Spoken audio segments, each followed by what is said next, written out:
A terapia que o Edward fez foi tão boa que ele chama os lobisomens pra ajudar nesse caos da Bella. Pegue seu eclipse, hora do culto. A Bella tá muito assustada porque agora ela sabe que tem algum vampiro que tá atrás dela. Ela não sabe se é coisa da Vitória, dos Volturi, de quem que é. E aí ela chega a pedir pros Cullens pra transformarem ela, pra ela parar de correr risco e poder defender o Charlie. A família Cullen inteira fala: não, Bella, você não tá correndo risco nenhum. Nós vamos cuidar de você, pode ficar tranquila. Mas ela tá correndo risco. Mas é aquilo, se transformarem ela agora, acabou o livro. O Edward fala pra ela ficar tranquila, que a família dele vai ficar de tocaia cuidando dela. Aí ela fala: nossa, isso vai ser tão tedioso, mas tão tedioso, que eu não duvidaria nada que um deles fosse me só pra mudar um pouco, se divertir, ter alguma emoção. E o Edward responde: que hilário, Bella. Que hilário. Quando eles chegam na casa da Bella, o Charlie percebe que o clima tá bem tenso entre eles. Ele acha que eles estão brigados e aí o Charlie fica muito feliz, mostrando que está extremamente contente dos dois estarem abalados. Eu acho que essa é a única vez que ele errou, então a gente pode passar um pano para o Charlie. Eu ainda tenho ele como meu personagem favorito. E aí ele aproveita pra falar pra Bella que o Jacob ligou. A Bella trata isso com indiferença. O Charlie fala: nossa, Bella, para de ser mesquinha, o menino tá mal. E ele faz questão de falar isso na frente do Edward, porque em certo momento o Edward não tava na cozinha. Ele esperou o Edward voltar pra falar: o Jacob mandou mensagem, ligou. Aí a Bella olha pro Charlie e fala: por um acaso o Jacob tá te pagando pra você fazer as relações públicas dele, ou você se prontificou?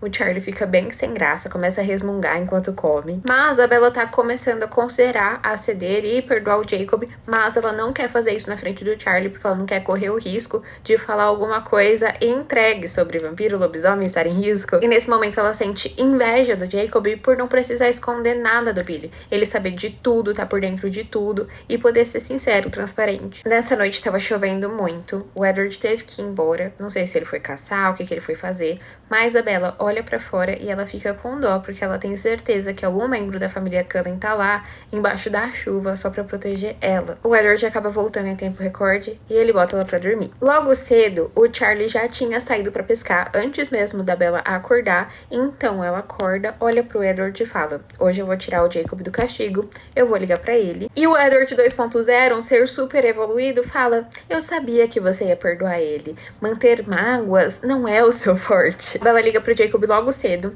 ele atende, e assim que ele vê que é a Bella, ele já começa a pedir desculpa pra ela, falando que ele tava com raiva, que ele foi infantil, pra ela não ficar chateada com ele, e que se ela quiser, ele passa uma vida inteira de escravidão por ela. Só pra ela perdoar ele. Ela fala que tá tudo bem. E aí o Jacob fala: Bella, vem aqui me ver, vem ficar comigo. A gente pode fazer alguma coisa, a gente pode mergulhar do penhasco. Aí a Bella fala: então, eu não vou poder ir, mas não é única e exclusivamente por causa dessa tensão entre lobos e vampiros. O Jacob pergunta o que aconteceu, aí a Bella fica um pouco desconcertada, e nisso o Edward vem e estica a mão pedindo pra ela dar o telefone pra ele. A Bella pergunta se o Jacob ficaria incomodado de conversar com o Edward, o Jacob topa na hora, fala que isso seria interessante, e aí o Edward pega o telefone e casualmente fala: oi, Jacob, tudo bem? Ele começa a explicar que alguma pessoa com um cheiro diferente esteve na casa da Bella e pergunta se o grupo dele, se a matilha dele, cruzou com alguém. Como a Bella tá só assistindo a ligação dos dois, ela não sabe de nada que o Jacob tá falando, só o que o Edward tá falando. Ela percebe que o Jacob fica um pouco mais agitado, mas eles não estão brigando. O Edward deixa bem claro pro Jacob que ele não vai perder a Bella de vista enquanto eles não resolverem essa situação. E aí ele aproveita pra falar que não é nada pessoal, que ele não tá deixando ela ir pra La Push porque ele é apaixonado pela namorada dele. Nessa hora, o Edward fala uma coisa que me fez invejar a terapia dele. Só não invejei tanto porque a minha terapia é muito boa. Mas ele fala: pode ser que você tenha razão. Estamos abertos para renegociar. Essa é uma sugestão interessante. Gente, o que é que tinha no leão da montanha que o Edward comeu? O Edward agradece, mas em seguida ele faz uma cara de surpreso com algo que o Jacob disse. E aí ele fala que ele jura que ele vai pensar sobre essa questão que o Jacob tá falando pra ele. Ele fala que essa ideia que o Jacob teve não é uma ideia ruim, que ele inclusive teria mais facilidade de seguir o rastro pessoalmente. E eles combinam de se ver em 10 minutos. Gente, que terapia boa! O Edward devolve o telefone pra Bella. A Bella, ela tava tão confusa que ela até vai pegar o telefone de uma forma lenta, assim, sabe? Pega, atende. E o engraçado é que ela tá se sentindo excluída. E aí ela pergunta pro Jacob, tá, o que é que tá acontecendo? E o Jacob responde pra ela que ele acha que vai acontecer uma trégua. Em seguida, o Jacob fala, olha, tenta convencer o sanguessuga de que o lugar mais seguro pra você, principalmente quando ele estiver fora, é aqui na reserva, porque a gente dá conta de qualquer coisa.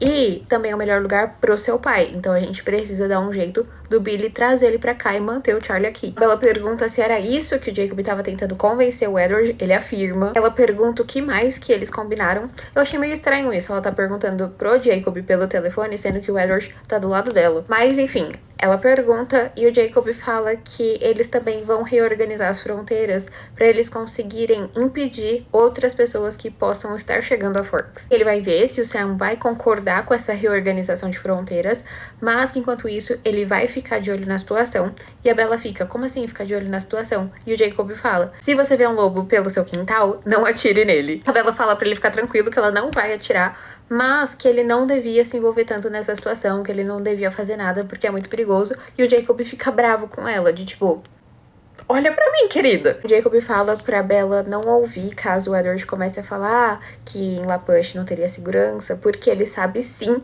que lá é muito seguro. A Bella fala que ela sabe disso, até porque Lua Nova, ela só sobreviveu por causa disso. E aí o Jacob fala, tá bom, a gente se vê daqui a pouco. Ela pergunta se o Jacob tá indo pra casa dela. Ele fala que sim, que ele vai até a casa dela pra pegar o cheiro da pessoa que esteve lá. De novo, a Bella começa com essa história de, ai, eu não gosto de você seguindo rastros. Aí o Jacob, Bella, francamente, e desliga. O próximo capítulo começa com a frase, era tudo muito infantil. Não sei por que o Edward tinha que sair da casa pro Jacob entrar. Sendo que assim, infantil é quem? Porque o Edward tá sendo a pessoa mais madura desse livro no momento. O Edward justifica falando que só vai ser mais tranquilo pros dois, mas que ele estará por perto, ela estará segura. O Edward se despede da Bella, sai da casa, e enquanto o Jacob não chega, ela vai lavar louça. Antes mesmo que a pia estivesse cheia, o Jacob já tá na porta, e aí ela manda ele entrar. Só que ela esqueceu que ele tá andando de uma forma que não dá pra ouvir os passos dele. Então ela leva um susto quando ele aparece atrás dela. Ele fala que ela não deveria ficar com a porta aberta, visto o risco que ela tá correndo. E ela fala, olha, eu acho que uma porta trancada não vai impedir esse tipo de invasores. Ele fala que ela tem razão. Aí ela olha pra ele e fala, e você? O que te impede de usar roupas? Porque ele tá só com uma bermuda jeans. E aí ela pensa que, ok, agora ele não sente frio. Mas com certeza ele fica andando desse jeito só pra mostrar os músculos bonitos dele. Ela pensou nisso assim. Jacob fala, Bella, só é mais fácil. E aí ela fica, como assim mais fácil? Ele fala, já é muito chato eu ter que ficar carregando a minha bermuda por aí. Agora, se eu tiver que ficar carregando a bermuda, camiseta, meia, tênis, vai dar muito trabalho. Ele fala que a roupa dele não desaparece quando ele vira lobo e aparece novamente como um passe de mágica, que ele tem que carregar. E aí ele mostra que ele anda com uma cordinha de couro amarrada no tornozelo dele, e ele usa essa cordinha pra carregar a bermuda dele. A Bella fala que ela não tinha nem pensado nisso, e aí o Jacob fala, por quê? A minha semi-nudez te incomoda? Ela fala que não, e aí ela vira super rápido pra louça, porque ela tava ficando vermelha, e torcendo pra ele achar que ela tava vermelha, porque ela não tinha pensado numa coisa óbvia, e não por ter pensado nas partes expostas dele. O Jacob vai pro segundo andar pra sentir o cheiro, pra saber como que vai ser esse rastro que ele vai ter que seguir, e a Bella fica lavando os pratos, só que de uma forma tão distraída que ela fica muito tempo em um prato só. Depois de sentir o cheiro, o Jacob volta, dá outro susto na Bella, porque ele anda realmente de uma forma muito silenciosa. Ela se assusta, e aí ele começa a ajudar ela com a louça, eles começam a conversar, e o Jacob fala, nossa, Bella, o seu quarto fede demais. Não só fede como é bagunçado e sujo. Eu não sei como que ela deixa essas pessoas irem no quarto dela. Eu nunca deixaria. Enquanto eles estão lavando a louça, o Jacob começa a perguntar pra Bella como que é namorar um vampiro.